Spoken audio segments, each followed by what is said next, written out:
morning and welcome to another episode. This one with video and in English because we have a very special guest with us tonight. We have Bryan Reedy, CEO and founder of Gamer Advantage. And you've probably seen some advertisements about it and how they are the only clinically proven blue light filtering glasses for gamers. And I also have Alejandro Pala joining me today as a co-host. How are you doing, Hello. sir? Oh, we're doing good. We're doing good. A little bit of getting cold finally. Getting rid of summer. What about you, Bryan? I'm excellent. Yeah, it's Friday. It's a great day. Yeah. That's all it takes is just be Friday. Dude, it feels like September just shoved 22 days down my throat in like 2 hours. That's exactly what it feels like. It does feel like that. I said, where did the summer go, man? Man, so first and foremost, I want to touch on that bold claim that you guys make on the website about Gamer Advantage being the only clinically proven glasses for gamers, and basically talk a little more to our audience about blue light, what it really is, and what the repercussions of it can be long term and short term, and your sleep, your visual health, and all of that stuff. Tell us a bit about it, man.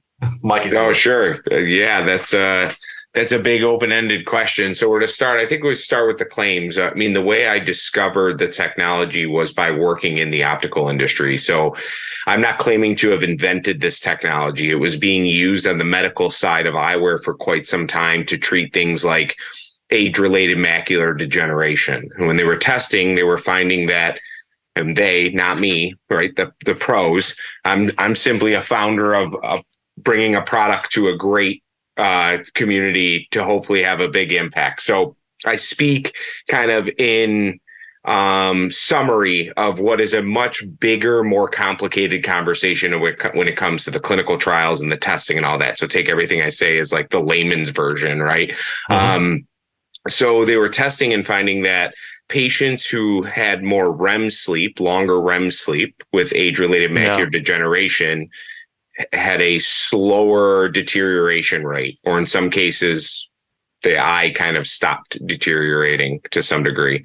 So what they looked at is they said, okay, maybe this isn't about digital eye strain, which digital eye strain is just a marketing term. It's not a medical term. You can get eye strain from staring at a wall for too long if you tried hard enough.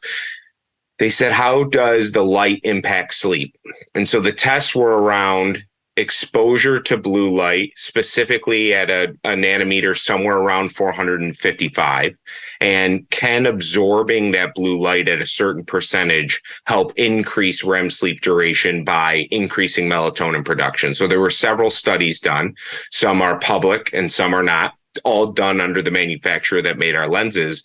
And in some of these studies, they found numbers ranging from 96% to 300% melatonin production increase in a duration of just 5 days. So the high level theory is that we are programmed to the sun biologically. If you look at humans since their existence, you're awake when the sun is up, asleep when the sun is down. I mean, we've barely had electricity for 120, 150 years, let alone know what artificial light does to us long term. Kind of like McDonald's, 60 years ago. Didn't really know what it did when it first came out. And they were like, oh. So when we look at this artificial light, we know biologically awake when the sun is up, asleep when the sun is down. So no matter how hard we try to be night owls, when the sun sets, our circadian rhythm starts. And if you're duplicating that nanometer that the sun gives off, biologically, you're programmed that all you need is kind of what's happening in the natural environment in the world. So when you start introducing all this artificial light to the environment, sure, it can have its positive impacts, like using lights like that to wake up in the morning, like to mimic the sunrise. That's one of the suggestions neurologists might give on how to wake up more naturally. But ideally, you'd wake up because your blinds are open and the sun's actually coming up and coming through your window. So what we're trying to do is minimize that wavelength of light as much as possible that's mimicking the sun. And it's not just your computer screen. It's your phone. It's the dashboard in your car. It's the lights in your house. It is literally everywhere. So that's kind of one of the app doesn't really work, or the screen light protector, like the film on your phone doesn't really work. None of that stuff really works because it's just it'd be like putting sunscreen on just your hand and not the other hand or something like that, so that's really where those studies come from. We hope it gets studied at a more serious level. It's very expensive to do this, and it's a category that it just doesn't get the love it deserves.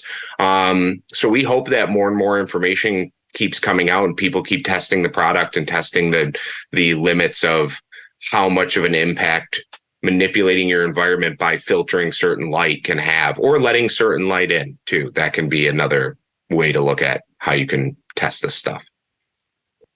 All right. Your question? That definitely adds a lot, because it's a lot of technicism that we read it, we saw it on the website, but when somebody explains it and it's like goes slow, like step by step, it makes it easier. I just gotta say, for example, if everybody can see, and you saw, I'm using one of your lenses, and I probably will say that I was kind of skeptical at the beginning because we saw the ad, we saw the content, and then it's okay, we're gonna send you one. Okay, this is my prescription. I've been using glasses for the past 20 years. So I've been in front of the computer. I remember that all started because I was all the time looking at the TV, just those big old TVs. You're standing on the TV and always ended up with a headache. And my mom, okay, you have to wear glasses, but I just wearing normal glasses, and the headaches never went away.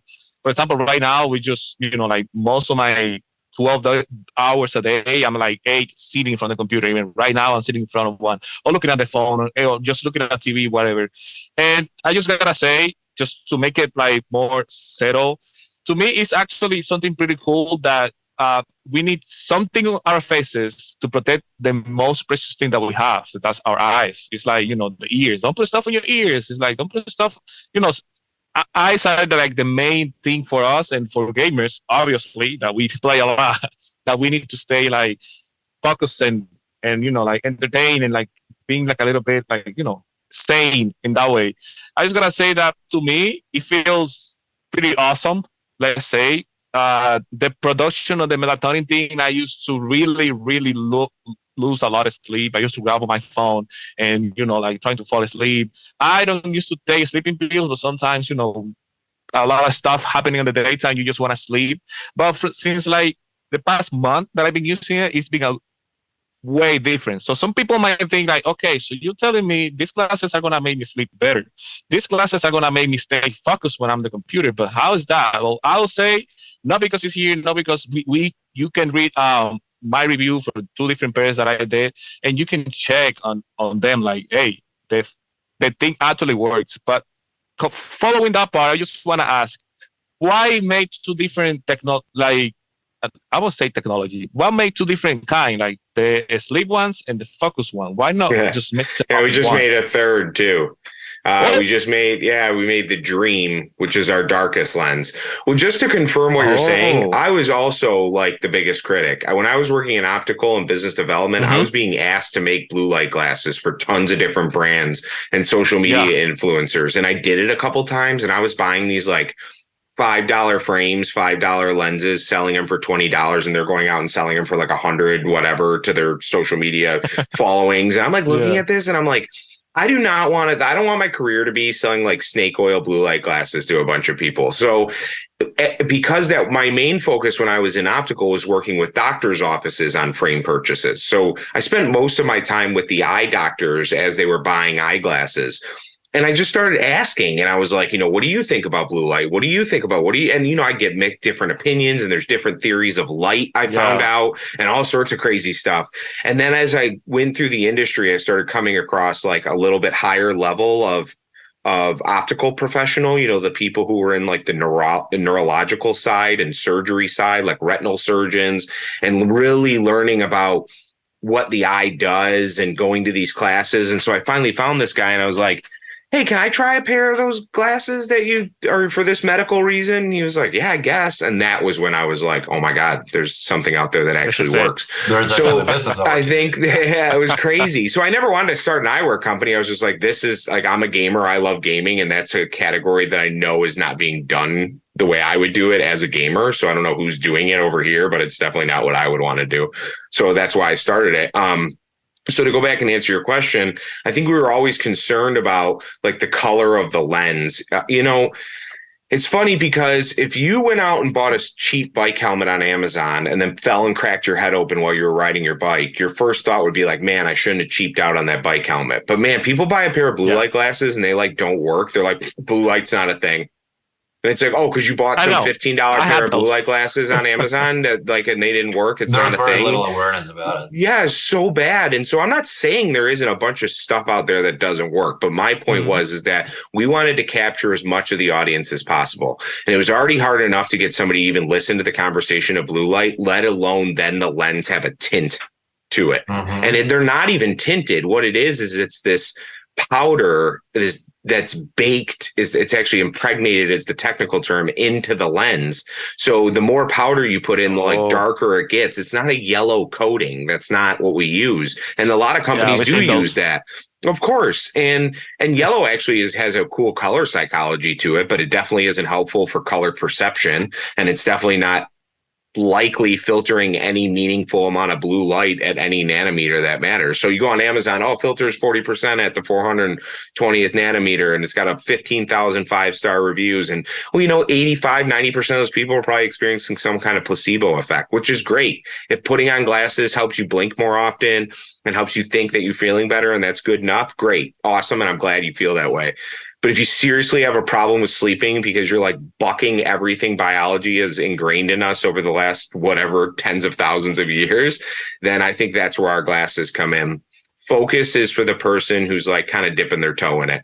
And that's probably the person who may be a little bit hesitant to try them. They want to be clear. They don't want people to know they're wearing blue light glasses. They're not really sure they have a problem with sleep, but they know they're on the computer a long time. Our sleep lens was our first lens. And that's the lens like you likely don't sleep well. It still doesn't have much color, if any color at all. It's a little tiny bit, but it's enough that you would wear it in a call or, whatever. Then our dream lens, that's the one that had the most powerful story. That's the one that's like the fastest path to sleep because it's the more dense lens. So it's just kind of like a strength variance. Like imagine if I was, and this isn't how it exactly works, but imagine it this way. I dump a little powder in that's focus. I put a little bit more powder in that sleep. I put a little bit more powder in that stream. Oh shit, I dumped the whole thing in there. Now it's a pair of sunglasses. All right. Like think of it like that, right? Yeah. Because 100% UV filtering lens or a polarized lens, that's filtering 100% of blue light. 100% all the way. So the secret that nobody ever talks about is Dr. Disrespect is an absolute athletic beast. He's been gaming in polarized Oakley sunglasses for the last 20 years. Like that has absolutely had a positive impact on his health as a gamer, but it's just part of his shtick as his outfit. Yeah, I know. I see like, how can you see? Like, how can you see with those? Dude, it's kind of interesting how you mentioned this skepticism and lack of awareness, like the more stubborn customer base, if you will, because people don't really see the value of things like these until it's too late. Sure. It's kind of the same as musicians and tinnitus, or people that go to a heavy metal concert every single weekend without wearing hearing protection. And then you have a 4K ringing in your right ear and you cannot sleep because of it. And your quality of life goes entirely to hell because of it. But going a little bit back to the visual part, it's cool that you mentioned the exposure to screens and panels all the time. Back when we were kids, like 90s and 80s kids, and we had CRT TVs and monitors as our only option. Those were supposedly more harmful. Correct me if I'm wrong. But the overall hours per unit of time that you would get exposed to those would be minimal. It will be entirely for fun, just because you want to watch the news, you want to watch cartoons, or you want to play some video games if you're a PC gamer.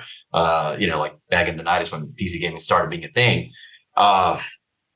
It was different, but now pretty much everybody has a screen somewhere. Everybody has a smartphone with an LCD. Everybody has a computer, a laptop. Everything's digital, like even the panel at the supermarket where you do your checkout, it's actually an LCD screen. So they're everywhere, and the exposure is almost 100% of the time that we spend awake, So I guess it's more dangerous now. And then hell breaks loose in 2020, and suddenly everybody's working from home from a computer, even those who didn't used to. And is a little more.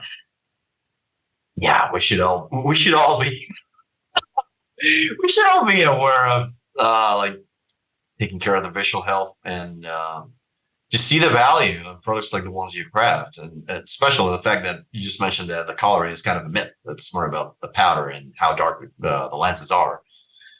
But anyways, so when did you start the company again? If you don't mind So it asking? was, it'll be 5 years since I kind of came up with the idea, 4 years really officially in business.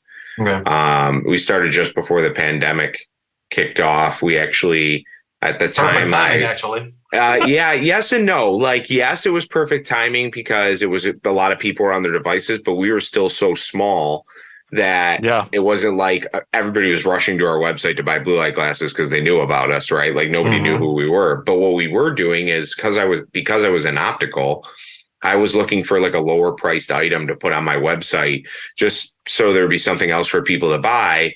And I met these guys who they're a nanotechnology company. So they make like Gorilla Glass covers and lens cleaner and like different sprays, like nanofilm kind of sprays. And they had an anti-fog product that worked really well. And nobody bought anti-fog, not even in the optical industry. It was just kind of like a really dead category, kind of like blue light, where most people think like anti-fog to spray on my glasses, like that stuff's not going to work, which is true for the most part. So I said, well, I could get this for people who wear glasses inside VR headsets. Like, I'll just buy like 100 bottles from you.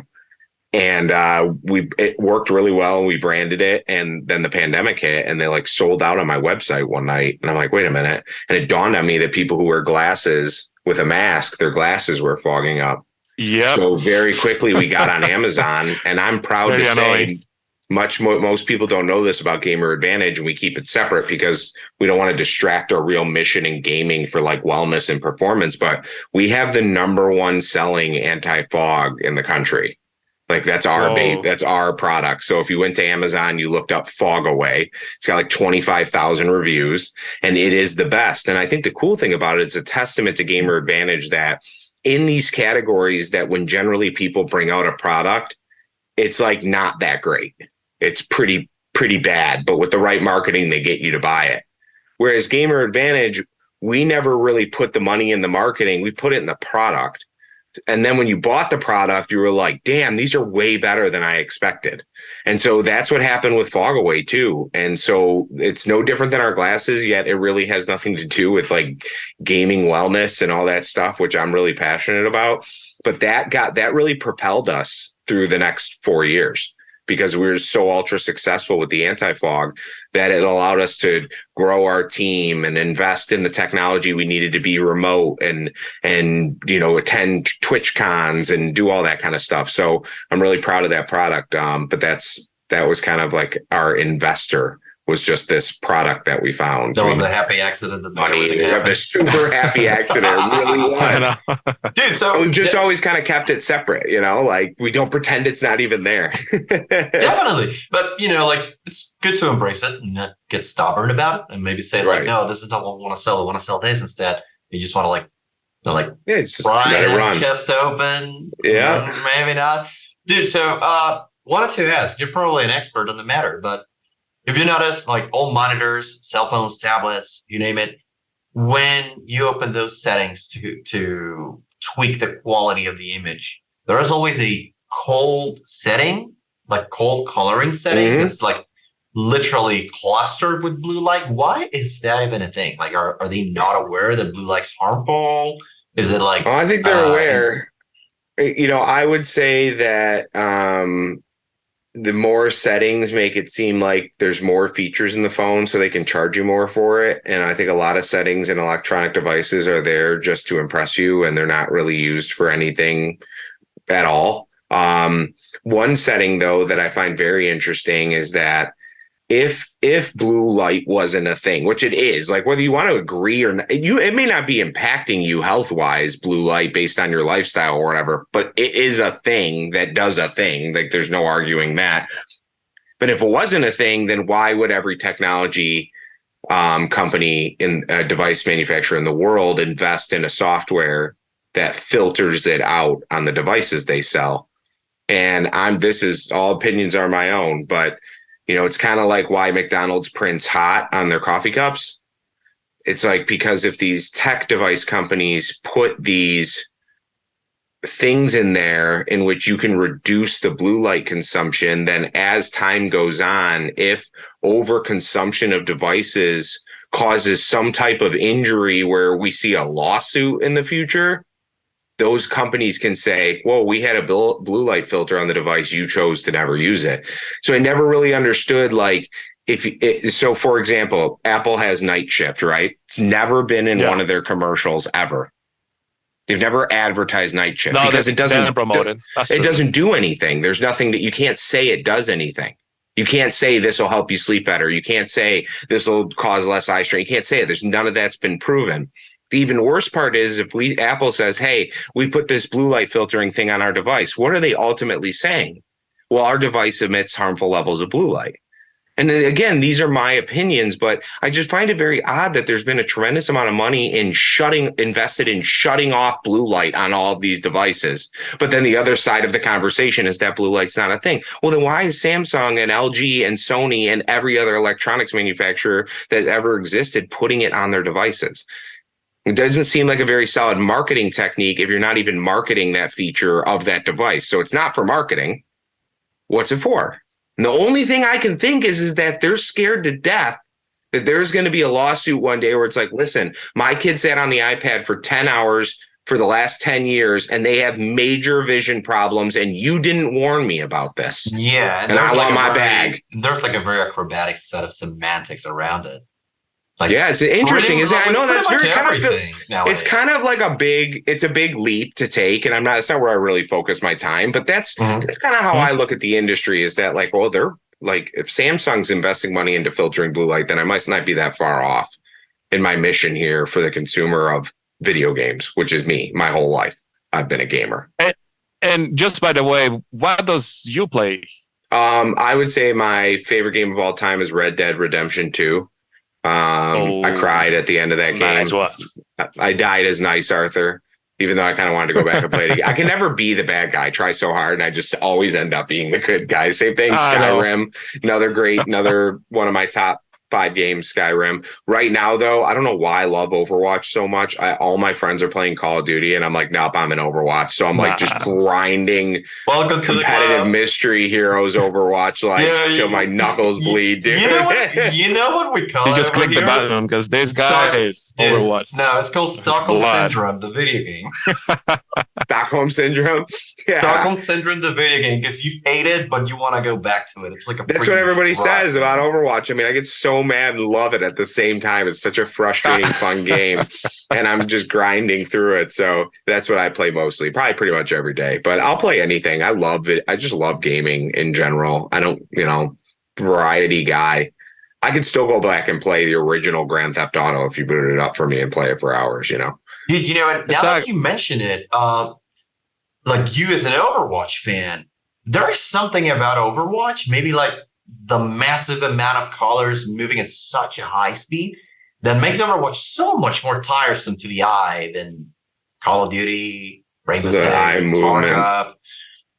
Yeah, it's freaking ridiculous, and I've also seen a couple Overwatch streamers working with you, and promoting the brand. So I guess that's the game that make you want to have a gamer advantage classes. Well, I think we're tracking too at a really we're doing eye tracking now, right? And I think that's helpful to test reaction time. What it's not solving is the root of the problem. We already know what I feel like a lot of the stuff everybody's testing for, they're looking for this like magic answer. And one of the magic answers I have, and a neuroscientist like Andrew Huberman would agree, like go sleep. Like not feeling well, go sleep. Feeling stressed, go sleep. Like literally anything you have a problem with, the number one medicine is sleep first and foremost. Like unless you hit your head and you might have a concussion, then don't go to sleep. But besides that, like I'm talking about all these things you're struggling with. If you're not sleeping, there really isn't much else you can do. You can hydrate and all that and eat healthy all you want, but it still doesn't matter if you're not sleeping. If you work out and take protein and you're not getting good REM sleep, your body's not synthesizing it. So I've been spending a lot of time tracking my sleep over the last couple of years, like a lot. And one thing I'm really proud of is I can sleep 6 hours and 4 hours of it is REM sleep. Well, deep sleep, I should say, both deep and REM combined. So Yeah. I'm really good. I'm a really efficient sleeper. I mean, that's true, because when you sit, for example, and you just look like people like us, you spend working, let's say, from 7 a.m. to 3 p.m., whatever time zone you're working, you're on front of a computer, answering emails, doing stuff. Probably, like he said, probably you're in a store and you work in front of the screen and you have to be touching the screen and all of that. And then you come home after all those 8 hours of work, 10 hours of work, and you want to play some Overwatch. Yep. But you say comfy, you put your headset on, you started playing, and you started feeling so tired, like your eyes. It's been a high. I don't remember exactly what article I found, but it's saying that a lot of the situation with the eyes, like your eyes are so tired, but you cannot sleep, and you need to take sleeping pills and all of that. It's like you forcing your body to work 8 hours a day. You're forcing your body to look at a screen, even if you want to come home and you want to just play some gaming, like 1 hour, 2 hours, and you still cannot go to sleep. It's like, it's all matches. Just going back a little bit with the conversation that we had, it's like all matches that we need something to protect our eyes, and we need something like everybody is not paying attention to the main focus. It's like you said, it's not like we cannot make it look like a thing, and we cannot make a revolution about blue light, but we do have a situation, and we do have to understand that if you like to play video games, like I always said, all the reviews I do, we say, well, we have a hobby that is really expensive, because gaming, no matter what, you need to buy the game, you need to buy the membership, if you play on PC, you have to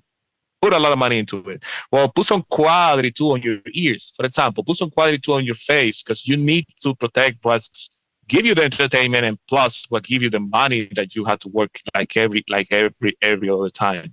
I really have a thing, because most of the time, like he said, we work from home. I'm wearing glasses for like a long time, and all the time I had this annoying pushing thing on my ears and my head, and I always ended up so stressed. And I said, "Oh my God, I cannot wear headphones." But sometimes I used to use earphones inside, so I don't have to wear like this annoying part that I found really precious for me and it's really cool is that all your glasses are like headset friendly.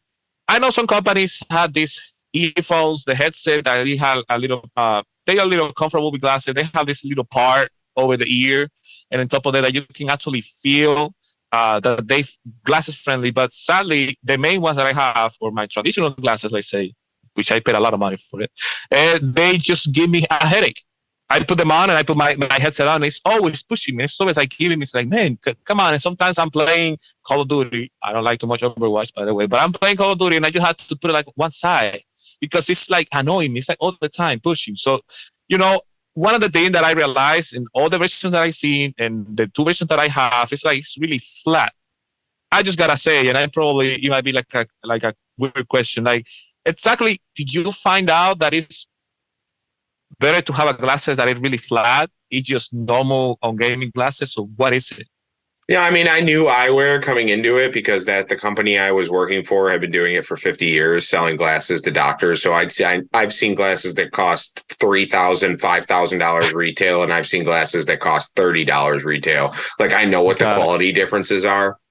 For me, it was really a material thing and minimal material thing. So the materials we use to create our eyewear are designed to be able to bend and flex, and they're what's referred to in optical as cold insert, meaning they can't be heated up and their shape can't change in the heat. Like if you get a regular pair of acetate glasses, over time they start to bend, and if you leave them in the car, they start to kind of warp. And and acetate is beautiful. You can make some of the most beautiful colors in the world with it, but it's heavy and chunky, and it's really bad for the environment. So when we looked at it, we said, even like this frame, the Spectre, when we say headset friendly, it's like, listen, we know that we can't make like the most, like the Horizon's my biggest accomplishment as far as finding a frame goes. Man, those are cool. It weighs less than like a half ounce, I think. It weighs like nothing. So the reason you can't feel it under your headset is because it's so light and minimal that it just kind of seeps into the foam of the headset rather than into your skin. Even though like this one that I'm wearing, this one isn't like ultra bend. I mean, it's still a little bendable, but it's not ultra bendable like our other ones. But it's like, look how thin it is. So we said, okay, like well, this one, you see, that one though, like look at how, but yeah. So that one though is like meant to bend. So even the frames we came out with that are generally very rigid, like a stainless steel or you know an aviator. We just came out with an aviator too. It's still thoughtfully designed to say, okay, we know this might not be the perfect under a headset, but if you're a gamer and you insist on wearing an aviator, this is the best you're going to get. Because there's just certain things you can't do to make an aviator. Like I did it and it came out like this. And so here is an aviator that is, I can bend the crap out of this thing, right? It's super flexible, fits under a headset. Oh my God. But it's not the same. Like this is just not the same as this. Because that's an aviator, right? So this is like heavy and it's thick, but it's still like super thin. Super thin, man. Super thin temples. Yeah. So that is the other frame we just came out with. So yeah. So we understand like fashion is just as much a part of gaming as function, but we're a wellness brand. So while we're willing to be fashionable, we're not willing to sacrifice function for it. So we have to find a happy medium. So Bryan, you used a term that really caught my attention before, and it was that you're a very efficient sleeper. I've never heard anyone using that term before, if I'm honest. Like, sure, the two words separately, but not together. What will you define as an efficient sleeper? Like, how many hours of sleep? Are there any specific sleeping techniques in there? Sure, there's a lot to it. So I joined a entrepreneurial cohort of different entrepreneurs from all over the world that come from different backgrounds that teamed up with this group that was made up of like nutritionists, athletic trainers.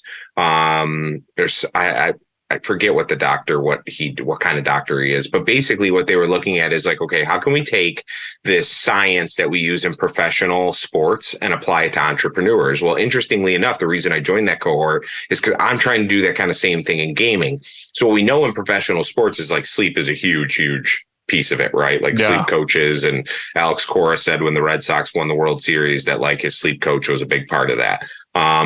So when I started tracking my sleep, things like HRV, heart rate variability, resting heart rate, respiratory rate, blood pressure, when I started tracking all those things, it was amazing. First of all, the little differences, like going out for a walk when the sun is setting versus not, the difference that had on my sleep, not going to bed earlier that night, just being outside when the sun is setting, trying to consume most of my water intake, the majority of my water intake. My goal is half my body weight in ounces, before 3 p.m., not eating 3 hours before I go to bed. These were all things I was learning in this cohort. But what I was finding is that even before I started those things, they were looking at my data and they were like, okay, well, this thing keeps telling you that you should get about 8.5 hours, it calls in bed.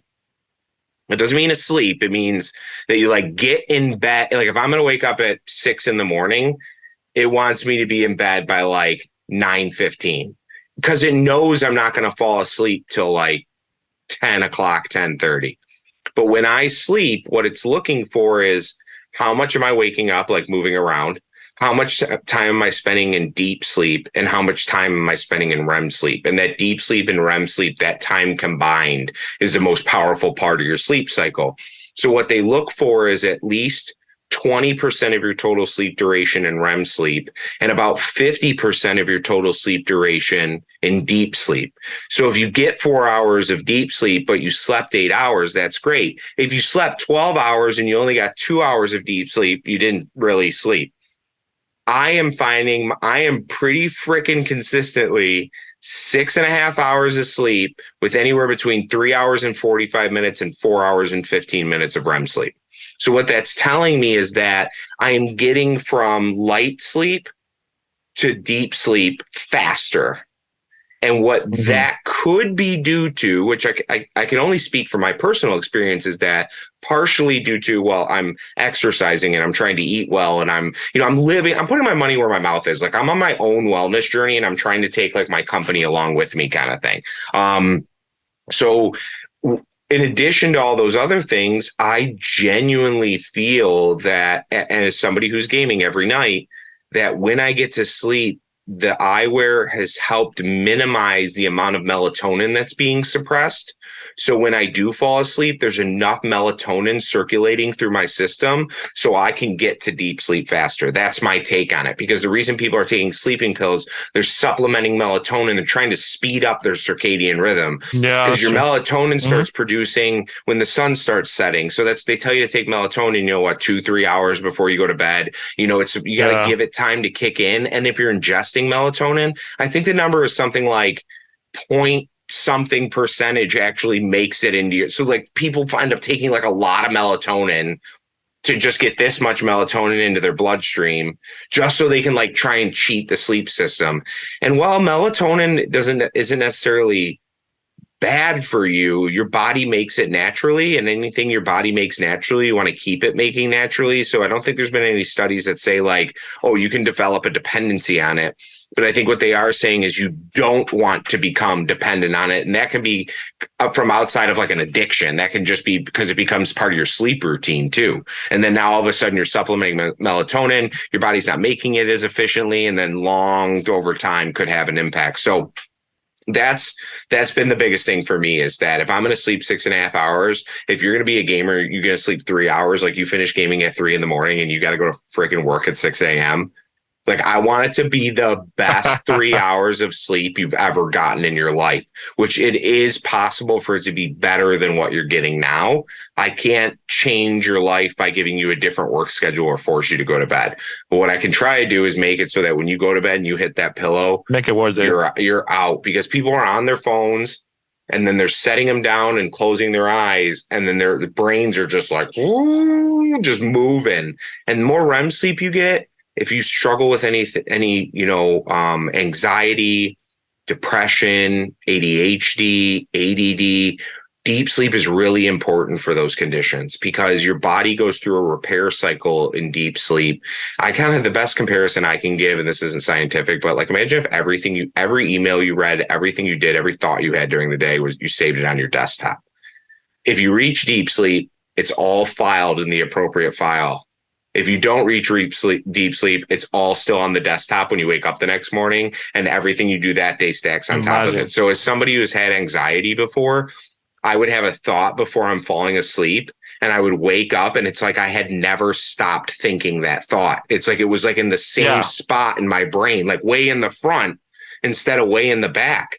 And that I realized a lot of that had to do with the quality of sleep I was getting. I just wasn't giving my brain a chance to like reset itself for the next day. It was too busy. That reminds me, I don't know if this happens to you, but some people say that it's impossible to remember what you dreamt last night, but some people do remember it. And some people even, like, you fall asleep, you're dreaming something, you wake up, you maybe go to the toilet and take a piss, and then you go to sleep and fall asleep again. Pick it back up. The dream continues. Oh yeah. I have that happens to me so many times in a week that it's freaking scary. It's cool, isn't it? Pause the movie and come back, and then play it again. So sometimes I want to get back. I'm like, oh dang it! I gotta get back to it. Yeah.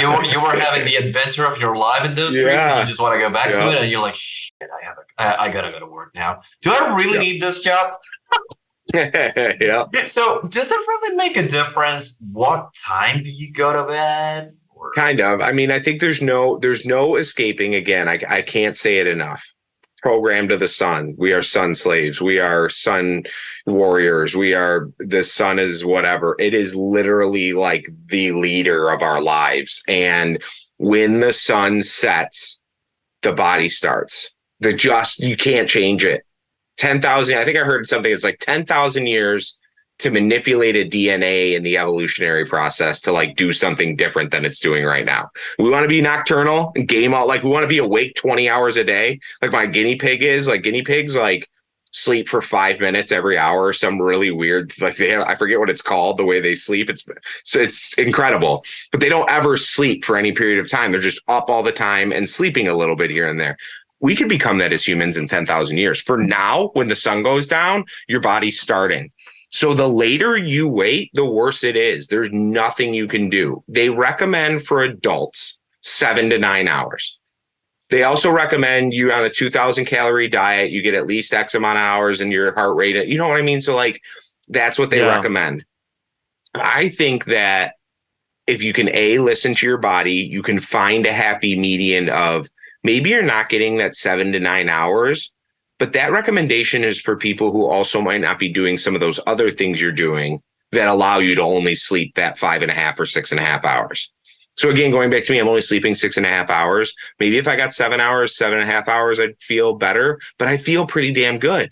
Like I'm working out consistently. Right. I have 2 little kids. Like I feel positive. Like I feel grateful. I'm working on like living in the moment. Like I really feel good about it. And so I don't think it's like heart rate variability too. There's these massive ranges of like where your HRV should be, and it's unique to every person. But what they do know is that if it falls below this number, like below 50, you should be concerned. Like that's a number you should, it doesn't matter who that data point's coming from, whether it's a Fitbit or your doctor. So I think that's how we kind of look at it with sleep. Like if you're not getting to bed ever to give yourself even a chance at getting 3 or 4 hours of REM sleep or deep sleep a night, then I don't know what to say. But if you can do it realistically, I think, midnight to 6:30, 7 a.m. is a reasonable thing. 1 a.m. to 7 a.m., 8 a.m. You can live like that. The interesting keyword that you use back there is listening to your body. And I think many people do not do that. Like, sure, I don't want to get too over the edge with this, but we're living crazy times. Like the cost of living is so damn high right now. We went through a pandemic. A lot of people struggled in terms of mental health and quality of life and that sort of stuff. And one of the things that I learned personally was to accept things and just like live in the moment. Just like you said, like live in the moment. This is what's available. It's what it is. Just move forward. Just focus on changing what you have control over. The things you don't have control over, you're just going to stress yourself over. And that's also going to take your sleep. But man, like, I don't think how many times, like sometimes maybe you're one of these people that you have like 2 kids and you have to lead 2 or 3 jobs because that's the only way you can square up the month. And you neglect things like stress, things like anxiety, things like social burnout. You just don't take a break. You don't give yourself the chance to cool down from those things. It's like an Overwatch ability. You don't use it all the time. It has like an 8-second cooldown, 10, 12. Yeah.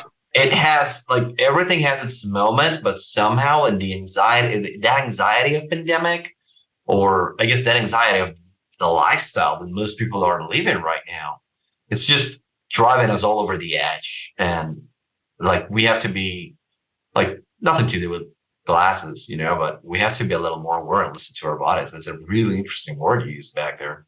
I'm also a type 1 diabetic. I've been type 1 diabetic since I was 10 years old. So I think I've always just been a little bit more sensitive. Like I can feel when my blood sugar is getting low. I can feel when my blood sugar is getting high. I know if my headache is due to my diabetes or it's due to the fact that I haven't drank enough water. It's really amazing. My wife too, she struggled a lot with dehydration. It was just this weird thing where she was finding herself in the hospital like a lot, like throwing up and like, like really violently ill. Like, and we were like, what is wrong? And I remember they would do, she went to the hospital probably 4 or 5 times in a 2-year period. Just like fainting a lot, like fainting and vomiting and that kind of stuff. And it turned out to be dehydration. Like she was so like, she was not like she was not living. She was just a normal person. It wasn't like she was never drinking water, but it was just, she was not drinking enough water for her body to like be healthy throughout the day. And the way the body reacted to that was to make it look like she almost had like food poisoning or something. It was crazy. Yeah. And not everybody has like the same body demands, like not exactly. Well, the same water intake, not everybody has the same metabolism. So listening to your body is really something we should all be doing right now. There was I forgot what show I saw it on, but there was like I don't know if it was at Oakland University, I think, from Michigan, the professor, and she's like, yeah, there really isn't like you drink 8 glasses of water a day, whatever. She's like, your body has this amazing ability It's called thirst. So drink water when you're thirsty. When you're not thirsty and you want to drink something else, that's fine. But if you feel thirsty, drink water. That is literally how the human body works. And kind of the same way with the eyes. You talk about eye health. We think about our mouth for a second, right? We taste things through it, but we also breathe air. When we think about our eyes, we think just vision. And it is not just vision. Like, your eyeballs are the only part of your brain on the outside of your body. Think about that for a second. They're like literally connected directly to your brain. I think the number is something like 70 or 80% of what you sense in a day is through your vision. Everything else is a combination of touch, taste, sound, and scent. So and that's also why blind people hear so well, feel so well, and like the other four senses get like hyper amplified, because that 20% suddenly becomes 100%. Exactly. That's why and you don't hear the same thing about deaf people having improved vision. And because you're right, it dominates so much of the senses. So I think we don't give enough credit to our eyes outside of just our eyes feeling tired, or the concept of burning your eyeballs. We don't give enough credit to not only the light that we're passing into it, but the information and the scenery and the experiences, and how much better does it feel when you see a smile versus you see an angry face, and how much better does the color red feel than the color, brown or whatever, or black, or, there's all these different psychologies behind how we perceive colors and environments. And I think our eyes are a lot more powerful than we realize. I would like to know more a little bit of Gamer Advantage. You told us about this new technology that you implemented. Where is the horizon of the company? I'm not saying just give us the hints about what's your plan. I'm just trying to say it's what's next? What is this? If you want to take a big leap, what it would be? Because I know you might be taking more the size of the glasses, which is very, really cool. You're going to take probably a new technology, but what's going to be you say, oh, okay, I'm going to do this big leap on my company? Yeah, I think so. For us, it's really making sure that continuing to not be an eyewear company and be a performance wellness company. And that's what we are. We just feel that the first tool we launched was the easiest, most affordable, fastest path to better sleep for this community. And it had the biggest impact on what we thought was the biggest problem. So that's why we came out with glasses first. But what you're going to see from Gamer Advantage is a lot more in the wellness improvement category. So you'll see a lot more lens technology from us. I mean, one thing I'll leak that I haven't said this to anybody on any podcast is I talked about that color psychology. So you might see some colored lenses from us that can help deal with things like anxiety and mood, and maybe spouts of depression and things like that. Just an uplifting kind of spiritual take on vision. And then you're going to see some non-optical products for us. I'm heavy researching kind of this wearable EEG, HRV, data collection, neuroscience kind of side of things right now. And there's some talk about it right now in the industry, and there's some stuff, but what I want to do is not only bring products that improve your wellness, but I want to show you what it's doing, because it wasn't until somebody showed me the difference it made. I mean, it took 6 months of me going and working out 3 days a week at this facility before I was like, okay, I think I feel something now. And then 2 years later, I was like, I'm a different human. And that's easier said than done. But I think anything you put some effort into improving it, you can change it, you can improve it. And if I can show you that it's happening along the way, you'll be much more committed. More importantly, you need to be aware where the improvements are needed. Right. Just accept that an improvement is needed, because we like to get arrogant so oftenly. And say, no, fine, everything's perfect. I know it's not, man. I got a buddy like that with a bad back. If you heard my friend and I on the phone together, you would think he's 25 years older, 30 years older than I am. He's just he's like, oh man, my neck and my back, and I got this headache, and I didn't get home from work until 9 o'clock last night, and he's just he's just always crabby, and I'm like, oh my god, dude, you're killing me, man. Come to the gym with me. No, I can't. You said this was probably one of my favorite excuses.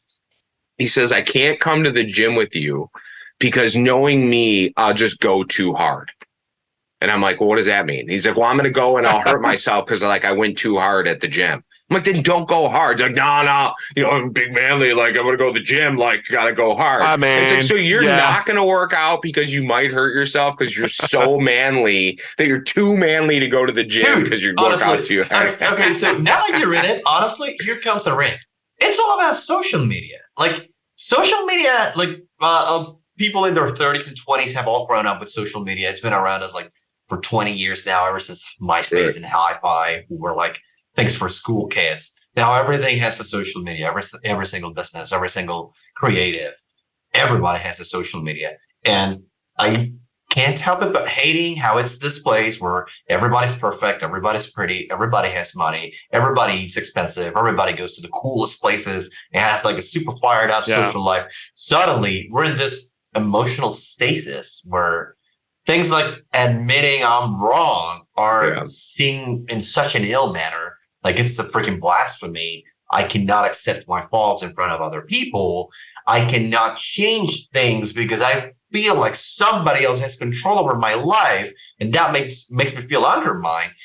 Man, I wish I could close them all, honestly. If it wasn't because of business reasons, I would just close them all. Like, I didn't have it before I started Gamer Advantage. I had got rid of all my social media, and I was kind of bummed that I had to get back into it. But I found a healthy balance to it.